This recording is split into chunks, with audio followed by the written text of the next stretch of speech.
after murdering his own child, was supposed to be sentenced today. But at the last minute, he decided to change his mind and his plea. Harry Boomer live tonight downtown with more on this story. Harry. Well, Chris, before Judge Jeffrey Saffold let him change his plea, he wants to know more about why he will not show any remorse that in court today. Here is what we've learned by being in this building behind me, the Justice Center. This 27-day-old child was born a healthy child, that none of these injuries were birth trauma. Anna Faraglia, an assistant county prosecutor, describes how little DeAndre Harrison Jr. died. Brace yourselves, this innocent baby was brutally murdered.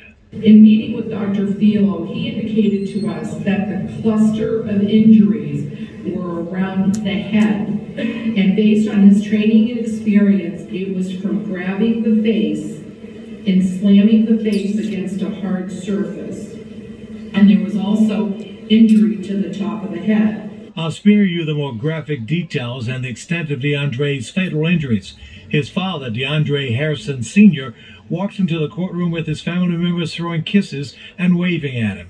Give him a minimal sentence in consideration of all of these factors.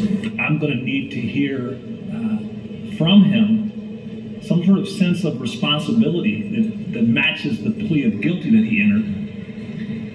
And I'm going to need to hear some remorse, particularly if you're asking me to consider leniency. When Harrison heard that, he asked to speak with his attorney in private. Harrison then asked to change his plea to not guilty. If he caused the death of his child, if he laid hands on this child, then my sentence is likely to reflect that, as it ought to. On the other hand, if he's pleading guilty out of some sense of pressure, then it puts the court in a difficult position. I need to understand that he is in fact guilty, and I need to understand what his role was in this. The original guilty plea could have put Harrison in prison for 3 to 11 years. That all changes now. If he's convicted, he'll be looking at likely the rest of his natural life in prison.